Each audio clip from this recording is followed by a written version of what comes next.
So welcome to the show. How's it going? Thank you. It's going Nice to great. be here. Pleasure. We're in your studio in Brickell, Thank Miami. you so much for making the trip from Cooper City. Yes, sir. So if you could just give the people a little bit of a bio about yourself, what are you currently doing, and what do you have upcoming? That's a long answer for first question. Well, I'm from Miami. Originally from Colombia, or at least my family is. I grew up bilingual here in Miami. Do you speak Spanish? I do, and I wish. actually studied Chinese also. Really? So I did Chinese in college, and actually lived in Beijing with the Chinese family for a summer. That's awesome. It was cool, but then cool of experience. course you forget everything. So Yeah. a lot of wasted time memorizing characters, which I could write 1,100 in my prime. 1,100 characters. In Chinese? In Chinese. Mandarin. Where'd you go to college? Another long question. Well, I did my undergrad at Brown in international relations and a minor in Chinese. And then I did grad school. I went to London School of Economics for finance and accounting, and Cornell for hospitality. Interesting. Okay, and then what'd you do after college? So, very roundabout way to getting to where I am here today. But after college, well, I graduated pretty much in the very not the peak, the trough of the market in 2007, really? 2008. Oof, okay. When with the economy basically collapsed, I had done an internship at JP Morgan junior year, like the the nice investment banking internship. But I wanted to make it a full-time thing, but the economy collapsed, and not only did I not get an offer, but basically the whole office that I worked with was pretty much let go. So not having many options, I ended up going back to school for finance and accounting. How old were you at this time? I was 23. Okay. But interestingly enough, realized that I really didn't like finance and accounting. And I kind of learned that by going to that major. Did your parents push you in that direction? Yeah, as one of those things? Exactly. Okay. I think I would have loved to have done like a master's in history or something fun like that. But I think you can't make money with that. You can't make money with that, and more importantly, my dad wouldn't help pay for it unless I studied something important. And accounting has always been his it's important. He's always wanted me to study it. You never really wanted to pursue a career in that specific field. No, I feel like in like the circles that I kind of in school and colleges, it was very med school, law school, finance, consulting. Yes. Like there's no fifth option. So did pretty terribly on some consulting interviews. Didn't get those jobs, so ended up doing like a finance thing, but very short-lived. While I was in London School of Economics, I actually happened to do an internship in television at Discovery Channel here in Miami with Discovery Latin America. So the job where I was basically working with video and sound editors to do previews. So I'd walk in, I'd watch an hour of Planet Earth and do those previews, like when sharks attack, and choose the best scenes. And I was, I thought it was awesome. And I, went back to London, like what am I doing, finance and accounting? Like, I just want to go back to Miami and work at Discovery Channel. So, I basically gave up right then and there to do anything other than Discovery Channel. And, finished London, moved back to Miami, started working Discovery Channel, and sadly, the job that I had done as an internship didn't exist, right? They had only let me do that cool stuff because it was just a short thing. Exactly, yeah. And it turned out the one job that they did have was like pretty much the worst job I've ever done in my life. What was it? It was, it's what you call a video coordinator. Basically, I don't even think it's very interesting, but I'll tell you anyway since you asked. So if you look at a television day, you have shows and you have commercials. But what people don't realize is there's a lot of other stuff, a lot of fillers and different things that have to go in according to a certain formula. You can't have a commercial before this and that, and basically it was like doing an Excel file puzzle all day long. And the best part, I think I was making $11 an hour. So pretty much, I think also and you had your degree. It was a temp. Yeah, it was a temp job actually, like Ryan from The Office. So I was a temp, and quite frankly, I wanted a way out after a certain period of time. How old are you? And you had your degree already, though. 2 degrees, yeah. So I'm 24, making $11 an hour, living at home, which also wasn't fun. But it was kind of starting at the bottom, which, as you'll see in a second, kind of became my MO. So I basically wanted out of Discovery Channel. Finance was in the past at this point, and my dad had just gotten involved with a hotel project in Costa Rica. So he basically started, exploring the, hotel world in Costa Rica and Central America in general. And I was around this time thinking, like, seems like a pretty cool profession, cool location, like it's a cool location, to be a family business, I'm very close with my family. I never saw that as being a problem, although I know it does happen.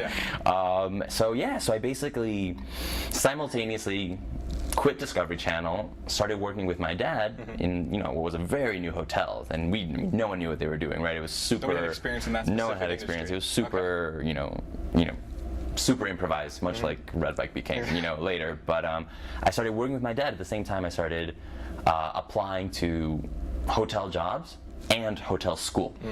So I guess, I think that my dad wanted, and what I wanted also is, not to come into an organization and be elevated and be in a position of leadership because, my dad's the owner, right? So not only to get respect from the people that would be working with me, but just to get my own knowledge. And another piece of advice, sort of make your mistakes with other people's money, kind of something I took to heart. But then in the hotel world, it's interesting because it doesn't matter, what degree you have in certain things. It's kind of an industry where you start at the bottom.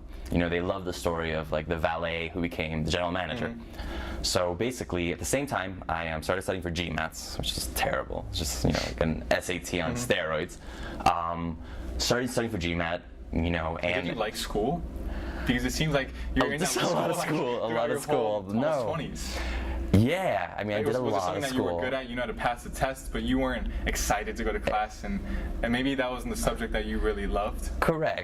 I became. You just had to do it. Yeah, I think so. I became I started to enjoy learning in my 30s. So, college was fun because I was doing history and stuff, but all the finance and the accounting and the numbers, it's obviously not that much fun, but. I was good at it, right? So good at knowing what to do to get a good grade, more than actually being good. Exactly. Yep. And just knowing the teachers and what to say and certain things like that. But yeah, I'm not one of these people who wanted to stay in school their whole life. I was trying to get out of school, but it just kind of kept popping up, kept happening, right?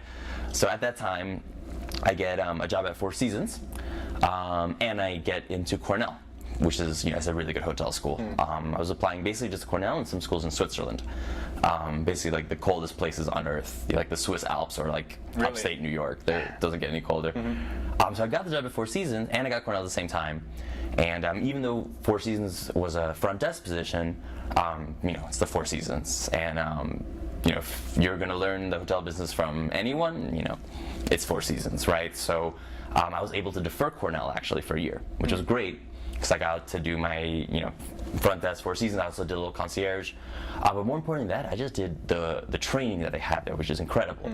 So experience in housekeeping, the front office, food and beverage, room service. It's a high luxury hotel. And they need the customer service to be on par.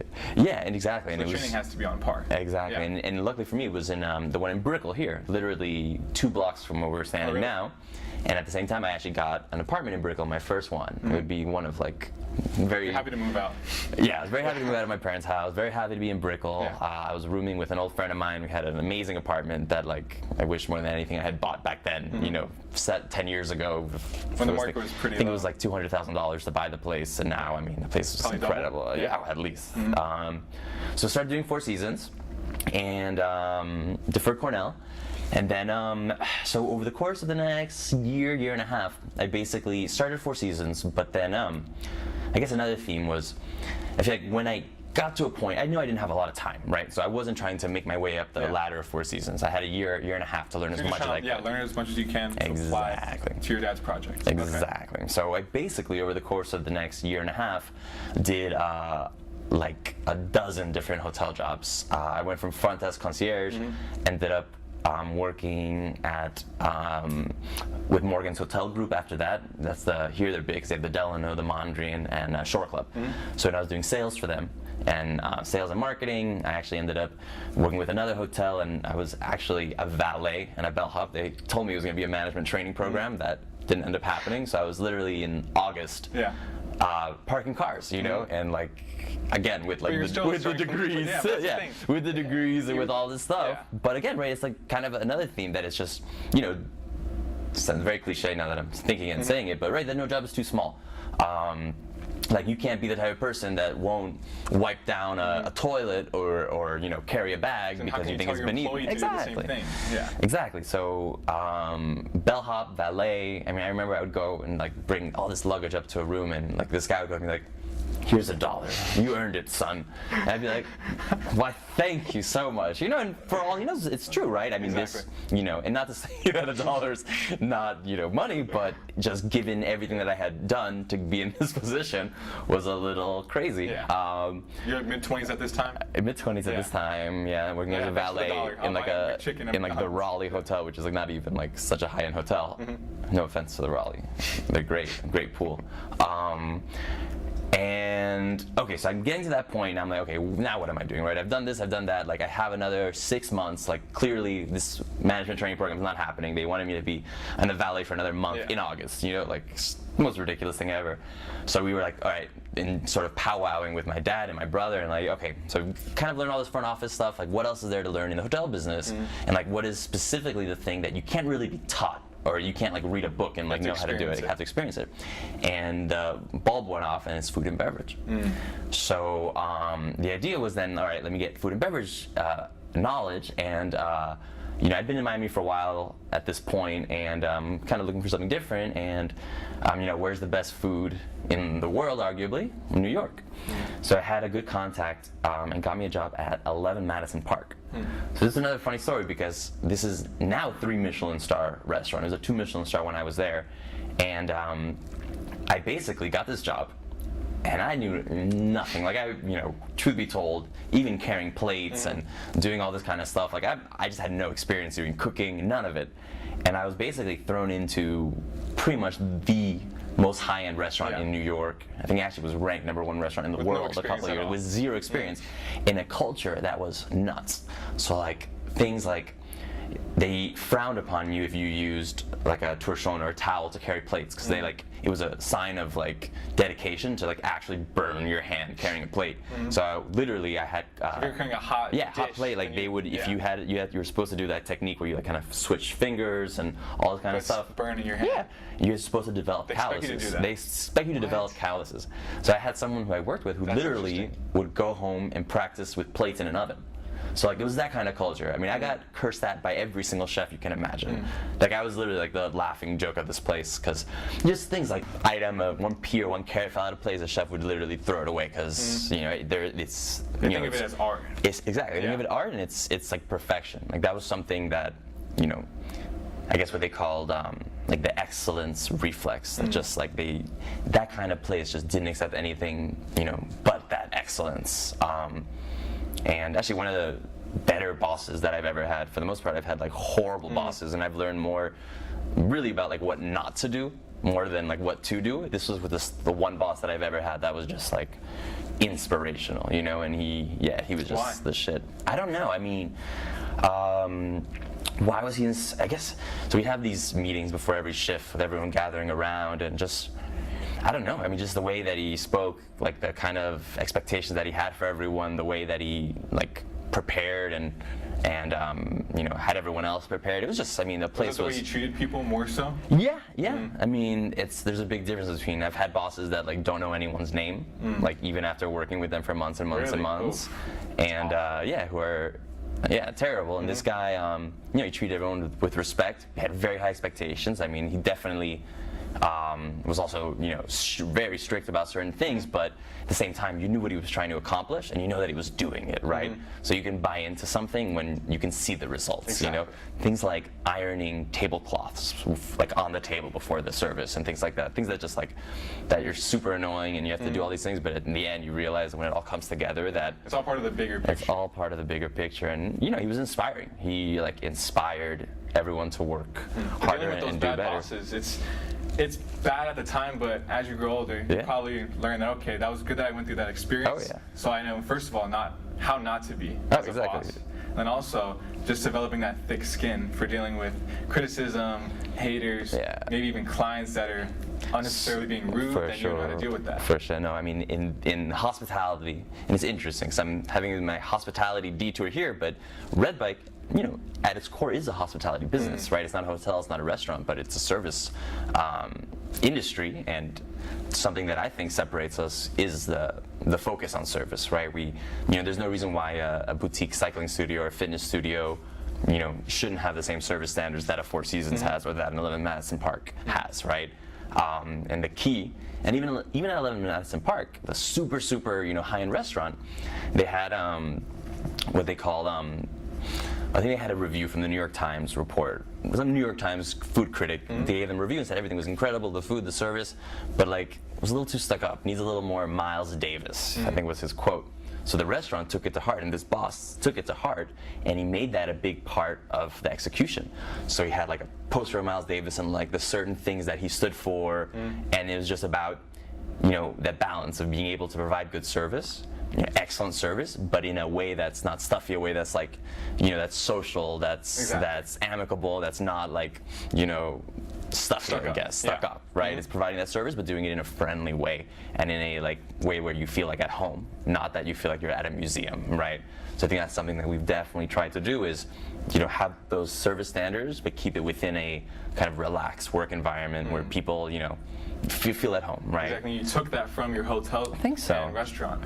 I think so, yeah. No, I think I took a lot from that whole hospitality experience, and it was just starting. So it's based a lot on customer service. Yeah. Hotels, even if you go to Four Seasons or whatever higher-end hotels, it could be similar. The rooms and the lobby, it could all be nice, but I think, like you said, the service, the customer service is probably customer experience also. It's going to be the most important thing. It's going to differentiate if they stay at Four Seasons or stay at the competition. For sure. Yeah. Well, they say in restaurants that you'll come for the food, but you'll stay for the service. Absolutely. And I think, you know, that approach, I guess, knowing that a studio like this is not just the class, right? It starts from the beginning. It starts even with parking, right? We have free parking right outside, which is, you know, already just rubs people the right way, and that's where it starts, right? From you open the door, the greeting that you get, the shoes, you know, and then once you've done that, like, is someone helping you with the lockers? Are they helping you in the room? Are they helping you set up your bike? Are they also, you know, finding out about you and you know, providing that service before they sort of transition off to the instructor? And then that instructor has to keep it up, right? Because it's not just him being able to teach a good class. The best instructors are the ones who, you know, will come up, introduce themselves, wave at people, you know, make the new people feel comfortable. That's a huge thing. Yeah, especially if they're in an unfamiliar environment. Exactly. It's huge. So that's a big thing. You know, going back to us, it's that you know, a lot of these, like if you think of SoulCycle or you think of Barry's, you think of, you know, really fit, hot people who, like, you know, you may be intimidated by, and the whole experience you may be intimidated by, you know, doing moves on a bike and all this kinds of stuff. You know, we, above all, try to be not intimidating and try to be welcoming and non-competitive, right? I guess I was talking about SoulCycle being a little kind of like, you know. Is that where they show the scores on the board? So that's Flywheel. Okay. But we're kind of in between them both. SoulCycle has the kind of like drinking the Kool-Aid, like if you're cool enough and you can pay enough, like we'll take you. Flywheel is more the competitive side, right? You have your score projected on a board, like you can tell if like you're better than the person riding next to you, and we didn't want that, right? A certain vibe that comes with that. Certain type of person that enjoys that. I think so, you know, and I think, you know, they're great, and so is SoulCycle, and they're, you know, there's a perfect niche for everyone, but we didn't want, well, twofold. We didn't want you to be worrying about, you know, how you were doing in the class compared to everyone else, and two, we didn't want you to be so focused on the technology that you that you lose the experience. Exactly. Like, you know, people come here, you know, to get results, to work out, to feel good, but it's an escape, right? If you're focused on the numbers the whole time, you don't get that you know, the freedom, the catharsis, the just ability to just let go, you know. And I mean, think about how much you're on your phone, your computer all day long. You can't take away from technology for 45 minutes out of 24 hours a day. Then you know, it's another conversation. But so we definitely wanted people to feel comfortable here. So you think the service is that's what really separates you from the other franchises and other spinning studios, the customer service and the overall experience? I think customer service is super important, and that's definitely part of it. But you know, with spinning in particular, with indoor cycling in particular, you know, it's really all about the instructor. You can have, like you were saying, like beautiful space, you know, spend $1 million on it, have the best bikes, the best facilities, and don't get me wrong, that's all very important. But it doesn't matter if your instructor just comes in here and sucks, exactly. right? So we do a lot of instructor development. It's a continuous process. Say, how can you take your mindset, your thought process with customer service, and properly train your employees? Yeah. So, because you can't train every class, you can't run every class. So. Well, you know, it's some, and I guess also learned this from restaurants. This was working. I got lost somewhere in my story, but after I learned Madison Park, I actually worked at a another restaurant, but not that high level, because I realized, I guess the idea with the restaurants then became like, oh, maybe I would open a restaurant one day, and I knew I could never open up something like 11 Madison Park. So I was able to work with another restaurant in the, I guess, the Union Square hospitality group, and Danny Meyer, who was the head of that group and also wrote a really good book, Setting the Table, talked about his hiring philosophy. And that, like, you know, you can teach someone to set a table, to, you know, carry a plate, all these kind of things, but you can't teach that, like, personality, the empathy, the ability to relate to people, the outgoingness. So you can treat them the technical stuff. But when we have instructor auditions, you know, I tell them, like, listen. Oh, you do auditions? Oh, yeah. Oh, that's we do auditions. Okay. We do auditions. Yeah, no more interviews. It's been auditions for the last few years. I auditioned myself. Really? Yeah. So you can see them in action. Oh, yeah, you see them in action. How are they going to actually act? Yeah, so this, class? you know, we took this, you know, Soul Cycle and a couple other places, I think, do it this way, where you basically, it is intimidating because you basically have, I don't know, 10 to 20 people in a room, and one by one they bring you to the instructor stage. And then you have to give about a minute, minute and a half, 2 songs, show us what you got, while everyone in the room has to follow along. So it's basically getting one by one, they get called and they have to do it in front of everyone.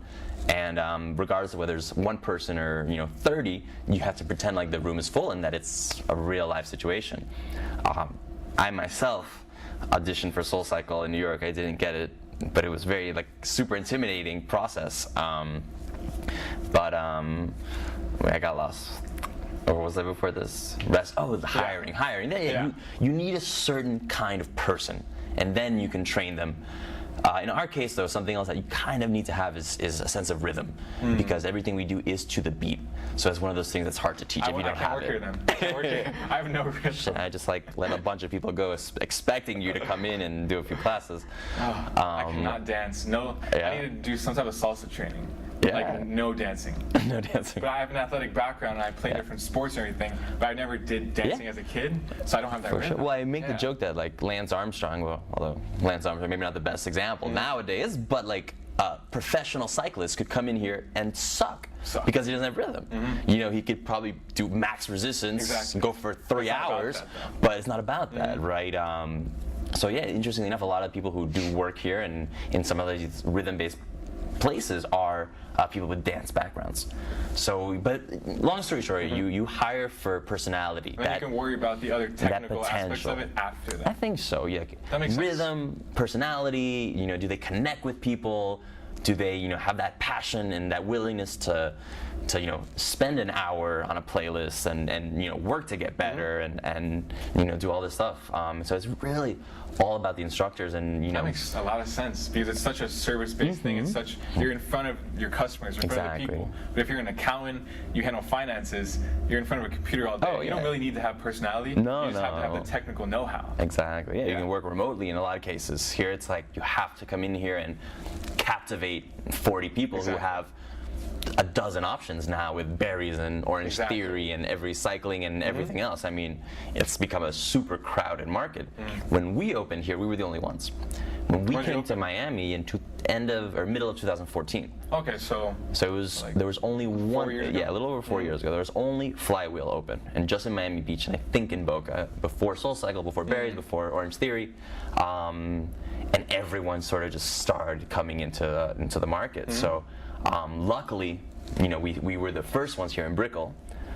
You know, it's always easier to, you know, have a clientele and then or harder to sort of pull clientele from someone that already has it versus having it and then kind of losing it. So it's kind of like, creating the pie and having some taken away from you rather than having to take from other people. Exactly. So it's better to be the first mover. Exactly. So sometimes it's better to be first than to be the best. Yeah, in a lot of ways. No, for sure, because people build that loyalty, right? So someone who's been coming here for 4 years, there may be a better option out there, but people are loyal to the place 100%. They go to. So,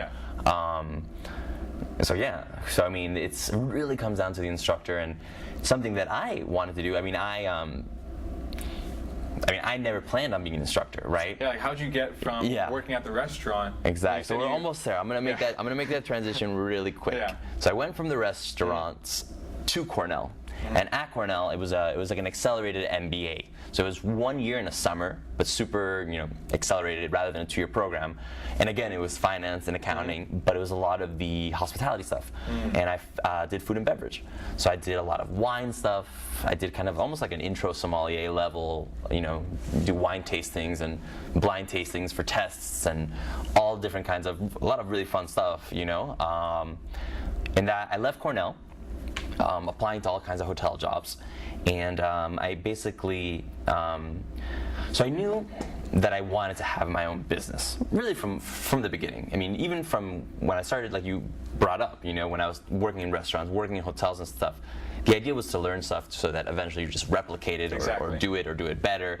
And is your dad, does he have an entrepreneurial background? Is he a businessman? Yeah. And so it's in the family. I had a couple generations of business. My grandpa, my mom's side, my grandpa, my dad's side was a college professor, which I told you earlier that I, in one period of time, thought I might want to be. Yeah. But yeah, my dad and my grandpa on my mom's side are both serial entrepreneurs. So my dad, before hotels, was still doing commercial real estate stuff. He had a cosmetics business for a while, and my grandpa, dozens of different companies. So you were around all of that. So I was around all of that, but I was never so interested in it growing up. Actually, my brother was the one that was kind of more into like finance and politics.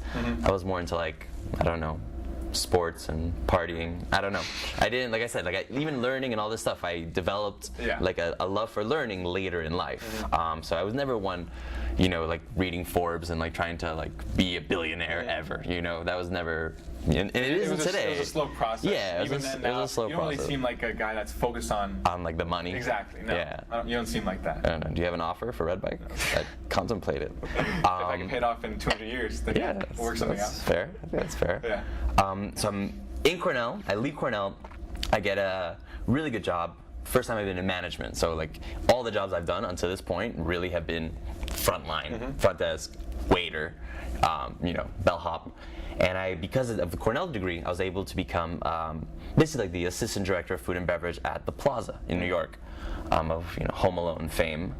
So I did that for a year, which sadly was literally the longest time I've had one job until this point. Like flipping around. Yeah, like everything had been like 4 months, 5 months.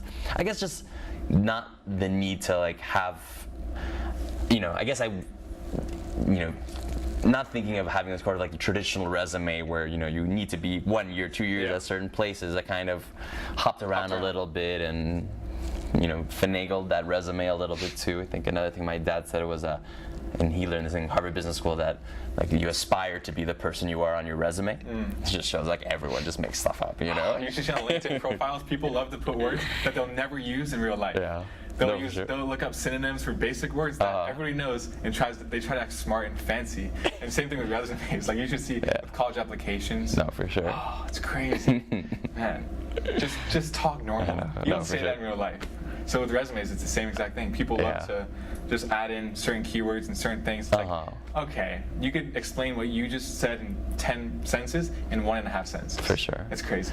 Yeah, no, I'm so happy. I have to do like resume, cover letter stuff. That was a nightmare. So I'm in the Plaza, get really good experience, finally being the boss. I have a team of, I think, 25 or 30 servers, bartenders. This is a union hotel. So because it's a union hotel and a really old hotel in New York, one of the, I think, second oldest hotel in New York after the Waldorf Astoria. So it's a situation where if you don't know anything about unions, or at least hotel unions, basically the managers have no power. So these people, you can't reprimand them, you can't fire them, they've been there forever, and the only way to lead is by wanting them to help you out because of the relationship you have.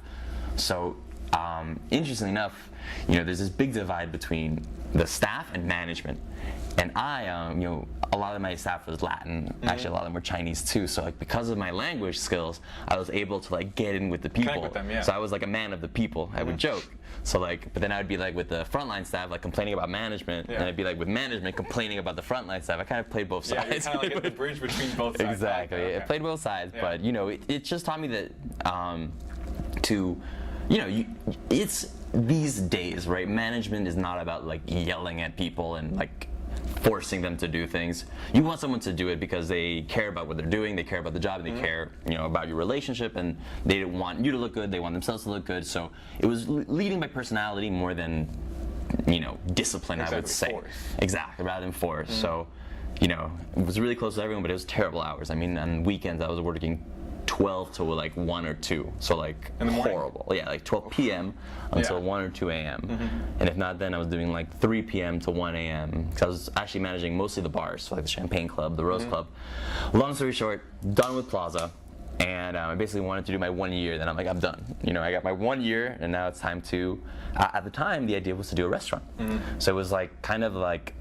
Rather than do the hotel thing in Costa Rica, it was an idea to almost like diversify a little bit and have my own business back in Miami. And I always saw myself going back to Miami eventually. I just didn't really know at what point. How old are you at this time? At this Late 20s? time, I graduated Cornell when I was 27. So I'm 27. 27, yeah. So after the Plaza I was 28. So it was a year later. So I'm 28. And a half-ish, something like that, and now I have basically the summer in New York to figure out what the hell I'm going to do next.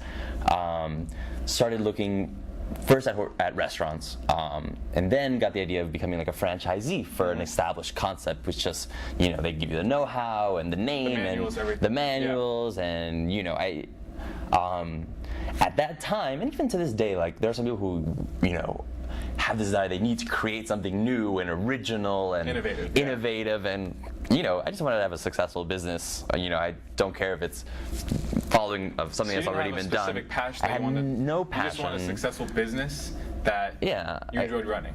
I think so, yeah. I would say I didn't, and even with food, I also realized I didn't have a passion for food. Like I'm not a foodie.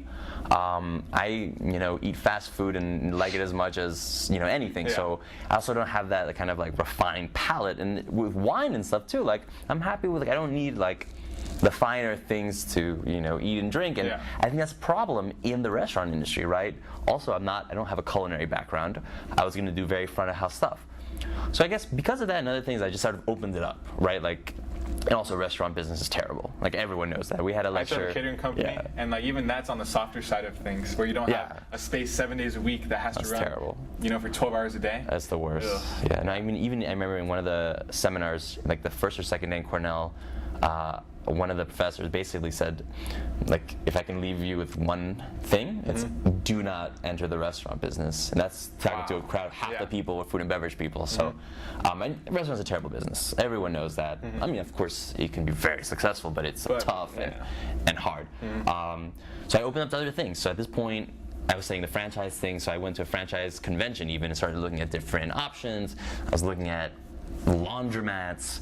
I mean, in the restaurant space, I started looking at fast casual and specifically salad places because I wanted to do like a Chopped or a Sweet Greens and bring it to Miami, which I think is still a good idea if anyone's listening out there. So I opened it up. And around this time, my sister had started going to these boutique cycling studios. I think Flywheel, Soul Cycle. I don't know if Psych was around then, but they weren't really that popular back then as they are now. Well, Soul Cycle was. Really? Soul Cycle was still popular back then because this was maybe 5 years ago. I think the spinning scene in general was nowhere near where it is 100%. The spinning scene, correct, 100%. And it was really just in New York and LA, places like that. And my sister got me to go to a class, and I liked it. I wasn't like, oh my god, like this is what I have to do. And it wasn't like an aha moment. Yeah, it was not an aha moment. And it was my sister who, sort of randomly was like, why don't you try to do something like this in Miami? and imagine, right, this is like someone telling you right now, why don't you do something like that in Miami? Like, I had never done a spin class in my entire life. I'd never been into fitness. Yeah. I mean, I did sports. I played basketball and football and played sports my whole life, but never group fitness. Certainly not, spin class or bar or Pilates or yoga or any of those kind of things. Of course, my first reaction was like, that's random, and what do I know about that?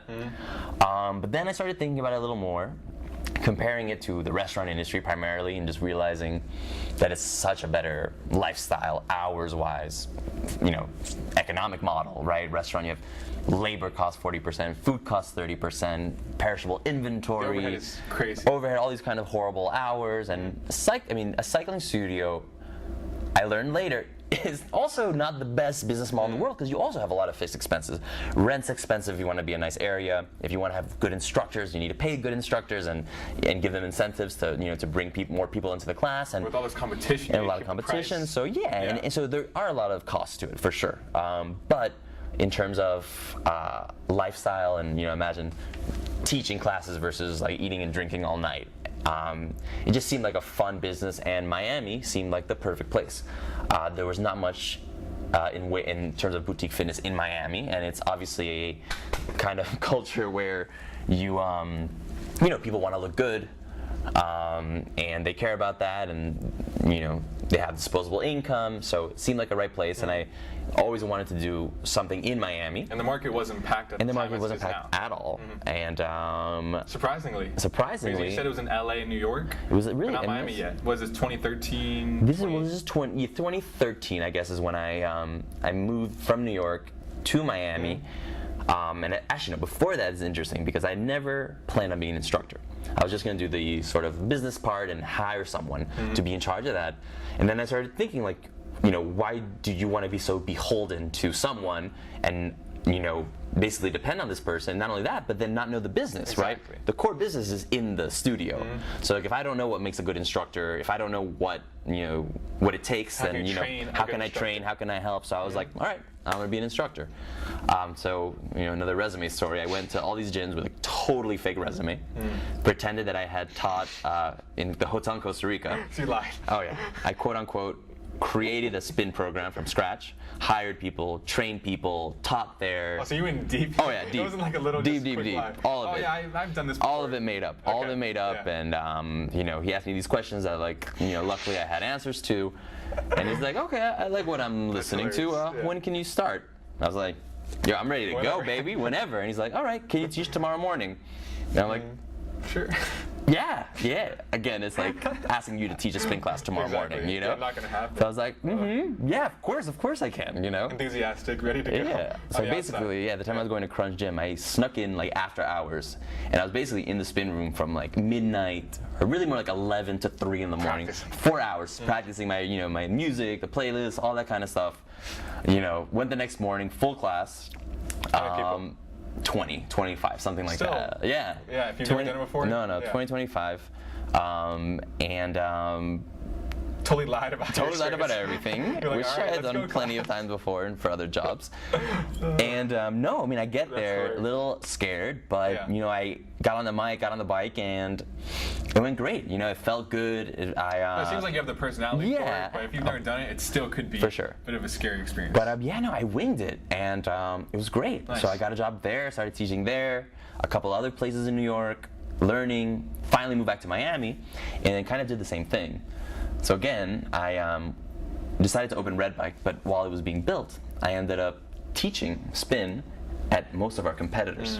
So like secretly, again. Just to see exactly the inner workings of their business, see how they treat Inner instructors, workings, get more experience. meeting instructors, meeting clients. Again, like the recurring theme is me being a mole in these places, right? Like learning from them, using that knowledge to my own benefit later on. So I did the same thing what I did restaurants and hotels. Now I'm doing with cycling studios. I was doing it, I guess I won't name names, but after competitors, Yeah. and after 6 months, I was like, oh, gotta go. Like, why? It's like no reason. And then RedBike opened the next day. So, I think we started with 3 instructors. What were the biggest obstacles with opening a facility like this? Was it with the permits, or was it getting the clients? What was the biggest obstacle? From the beginning, everything, all the construction stuff. Luckily, my dad, you know, had experience with that. Has experience with construction. We worked with a general contractor, you know, who has a good relationship, and she was great. And but still, I mean, the whole construction, soundproofing, you know, like what bikes to buy, weights. I mean, all the city stuff, the permitting, it's the worst. And also like the brand creation. Like we didn't have a name, we didn't have a logo. I wanted to, you know, open a SoulCycle or Flywheel, but that they weren't doing it, so I had to create my own concept. So like, you know, is it going to be similar to one or the other? Is it going to be different? Like, you know, how does that even begin? You know, how do we even come up with a name? And even the name process took forever. We started with like trying to think all the names that you would imagine, like pulse cycle, revolution, revolve, like all the kind of cycling terms. And you know, in the trademarking process or the trademarking process, all these names were used, right? So like it just took forever, and finally I'm just like, screw it, let's just choose a color, you know? Because it seemed like people were doing colors, Green Monkey, Orange Theory. The color thing was like, you know, happening, and you know, I remember even Wikipedia had, like colors. I was looking at weird things like mint and like random colors like that. Mint bike. Yeah, and then finally, let's just use a real color, you know? Flywheel is blue, SoulCycle is yellow, so like the remaining primary color. But I like that green also, but green bike has a like a environmentalist connotation. I think I looked at that purple bike too, and then red seems to be, you know, kind of like a powerful color, like evocative and all this kind of stuff. And read this, read that, and it was my mom who was like, you know, why not RedBike? And at first I was like, shut up, Mom, like what is that? Simple. Yeah, I was like, and I was like, oh, wait a minute.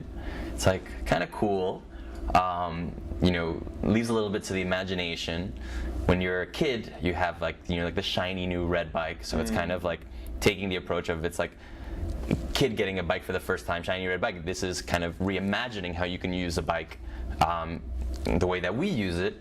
And then I noticed that when you wrote out RedBike, the D and the B made a bike. So I just put a dude on top of it, and there was our logo. That was our logo. So, like I was saying, logo, the brand creation, and then the instructors, right? That's the start. I actually recruited most instructors from places I had taught, LA Fitness in particular. But you know, and then comes the part where you actually open, right? And we have opening night, and we're packed because it's free, and you know, all your friends are there. But then the next day, you know, you go back to reality, and the classes are 0, 1, 0, 2. Really? Started paying the instructor to be there, though. Terrible. Yeah, paying the instructor to be there, and you know, we had this dilemma of when there's like one person, do we be like, you know, it's probably better if we get a few more people, we'll give you this class back, come back, you know, another time when we get a real class going, or do you like, oh my God, it's just you, this is like a private training session, like how lucky are you, you know? But yeah, that was the conversations I had with my family was, you know, what do we do when there's 1 or 2 people in a class? That was that case for probably a couple of months, but it just slowly started to build. Through what methods? Did you do any specific type of marketing, or was it more word of mouth, location? What was the biggest factor in growing? How many clients do you have now? We have 33 in Brickell, 24 in Aventura, and then we're opening in Midtown, which I mentioned, and that's going to start probably with 16 to 20, and slowly bring it up. But yeah, everything. I mean, from flyering to obviously a social media, you know, strategy. But of course, you're starting a page with 0 followers. So I mean, it's all starting from scratch. And ClassPass came into effect a little bit later. That helped. But I'll say the most important thing then and now is word of mouth. I think it's a big word of mouth business. Friends tell friends, and it's because you guys have such a focus on customer service. People really respect them, they love them, they want to share with their friends. Like you have evangelists, you don't just have clients. That's the That's the goal. We like to think that we have evangelists, and that's something that we're actually going to be looking closer into having a like an ambassador program. Like you mentioned, I'm an ambassador for Puma, to do something similar, to have people out there, because they're really your best salespeople, people who who love the product. But yeah, I mean, it was all really word of mouth in the beginning, and just kind of grew slowly from there. Yeah. What was I talking about? I guess the classes. Yeah. So you had 0, 1, 2, 0, low numbers. But really was low it a numbers. Big jump, or was it slowly 0, 2, 4, 6, 8? It was slow. I would say that we started in July. We didn't actually like. I would say that we were not successful at all until January 1st, New Year's resolutions. Almost half a year. Half a year, I would say, easy. Money. Yeah. And then and that's, I guess, the question, right? That people ask me about, what would you tell entrepreneurs? And I think the mistake that a lot of people do is that they realize that it's going to cost a lot of money to open, but then they think like, so now that they open, now like the money's going to come, raining in. Like, definitely not. You need to anticipate losses. Months of losses. A year of losses. In Brickell, we became profitable in our 11th month, which is pretty unique. So that was, pretty cool. Mm-hmm. But again, it's, and I was very fortunate, and I have a ton of respect for entrepreneurs who do it completely on their own. Whether it's venture capital or banks or whatever they have to do, and then have loans and people breathing down their neck. Exactly. I had the great fortune that I had my family supporting me, and it's a true family business. So my dad, my mom, my brother, my sister, they're all partners. So it's the true family business, even though I'm the only one that's really operationally involved. Although probably my mom would be closest from like helps with marketing, different things like that. But yeah, I had the support, and I was able to have that I guess that safety net, and able to invest money back into the business. And as soon as we started making money in Brickell, all that money now is going to Aventura. Exactly. And now at Aventura, finally making money. Now that money's going into Midtown. Yeah. So, we have a medium to long-term view, and I think my parents understand that, right? That we're creating a brand, we're building a business that eventually, hopefully will, pay out everyone, tenfold. But I think you just have to be aware that you are going to need resources for at least a year. It's also the risk factor. Yeah, of course. Because it could not work out. Most businesses don't. So just taking the risk, knowing that, okay, the next 6 to 12 months, that we're going to basically lose money every single month. So taking the risk, but also having that patience. For sure, and zero experience opening a business. Except from your resume said. Yeah, my resume. Yeah, exactly. My resume showed a lot of experience. Yeah. but opening a business, running a business, fitness. I mean, you didn't grow up. Nothing. Cycling classes. Never. I'd never done a spin class in my life until a year before we opened. So, like I said, could have been a laundromat, and I would have known just as much about that as I do about a spinning business. But I guess the background in service and hospitality probably proved more valuable than a background in personal training or nutrition or anything like that would have. Because focused on service. Yeah, well, my background is always service. I was front of house, right? Even in the restaurant business, I was front of house, so I was always the person there with the clients, and learn not only service but also how to diffuse potential problems with clients, all kinds of different things. And to your point earlier, having a thick skin, right? Like service business, you have to accept that people are not gonna, always be polite. And might, Yeah, I remember like in the Four Seasons, I had an experience. I was front desk, and someone was like, "I've been here for a week, and it's rained every single day." And I'm like, what can I do about it? I'm so sorry, sir. My apologies. I'm so sorry that this happened to you. But like, you represent the hotel, the business. So like, you're just, what can you do? What can you do? Yep. What can you do? But just take it, right? Exactly. And just take it and smile, apologize. Yeah. So you have to have a thick skin in this business, right? And I'm actually shocked that our clients are so amazing. I expected, and especially in Aventura, to have these very, finicky, very well off, but just with very, high demands and high expectations, and we have very rarely had to deal with situations like that. I mean, a few here and there, but I think one of the things I'm proudest of, taking Brickell, since it's been here for 4 years versus Aventura 1 year. In Brickell, our Yelp is, and we won a Yelp, Yelp award in October a couple of years ago for Florida. But we have, if I'm not mistaken, 107 reviews, and 104 of them are 5-star. Yeah, I looked yesterday. I believe it was, now it's 118. 118 and like 115 are 5-star. I'm Yeah. like, what? I've never seen that before. Never. You usually see 4.5, 4, maybe 3, 3.5. Or you do see it, but when it's like 20 reviews. Exactly, but we have to have 120 reviews. Strong, numbers don't lie. Numbers don't lie, and I think it's a testament to just the fact that people who come here feel like family. You know, they get the service that they want, they get the experience that they want. They know the front desk staff. Our front desk staff is going to know their names, know their shoe sizes before they walk in. The instructor then is going to take over from there. So they're getting contact throughout the whole process from the moment they walk in to the moment they get that goodbye on the way out, which I'm pretty anal about. Really? You know, I always tell my friends that you have to have your head on a swivel, because you're talking to someone, but someone's leaving the door. You have to be like, "Oh, thank you so much," and then get right back to it. Or you can't. Just let people walk out the door without. Exactly. Yeah. Exactly. It's like that annoying SNL skit. Which like, what is that one with when they're getting off the plane? Who is in it? It's I like love David SNL. Spade when it's like, what is it? Like, goodbye. No, they're like goodbye, or I don't even know what it is, but something like that. Look at it and Google it. We'll Google it. Yeah. We'll Google it. Good day or goodbye. I don't even know. But yeah, so it's I think it's all part of it, right? It's a little bit of everything, and yeah, we great team now. We have 15 instructors, probably 10 plus front desk staff. 3 locations with obviously an eye on expansion, whether that's own stores or the franchise model, which I think is definitely something that I was going to ask that because you have such a focus on service. Yeah. But with the franchise business, there's only so much control you can have over the hiring and the firing and the training of each specific store and studio. So for sure, it's interesting. No, definitely, and that's why if we were to franchise, you do it the right way. You do it slowly, piece by piece. You really vet the people that you're working with, and then you're with them throughout the process, right? Like you're there from the beginning, the training. I'd be there for opening. Like we'd really support them, and it'd be the right partners, right? And do it slowly, do it the right way. Have you watched the movie The Founder?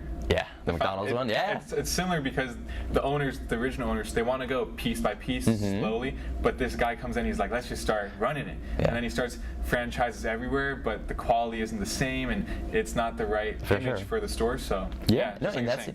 I was mentioning Cycle Bar. One of our competitors now, they are the only spin studio that I know that has franchise. But I mean, the way they franchise, not to speak ill of them, but they're popping up like crazy. I think there's 7 or 8 in South Florida alone, and that's all in the last 2.5 years. I know they have over 100 now in the country, and a bunch of them are closing down because they don't, they're just, open here, there's support, I'll take the $40,000 fee and the 7% of sales every month, and if a few of them close down, so what? Exactly. But, I think we've worked so hard on cultivating this brand that, any project that we do in the future, can't fail, because it's terrible for the company overall. So it's definitely something we want to do, but we want to do it the right way.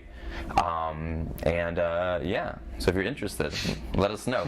But yeah, we've gotten interest from different places. Yeah, not just in South Florida, but also in internationally.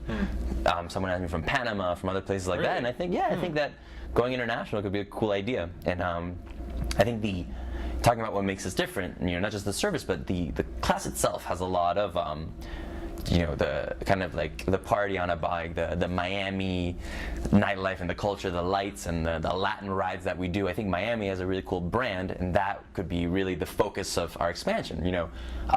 Unlike SoulCycle, unlike Flywheel, unlike Cycle Bar, it's our own business, right? We're from Miami. I grew up here.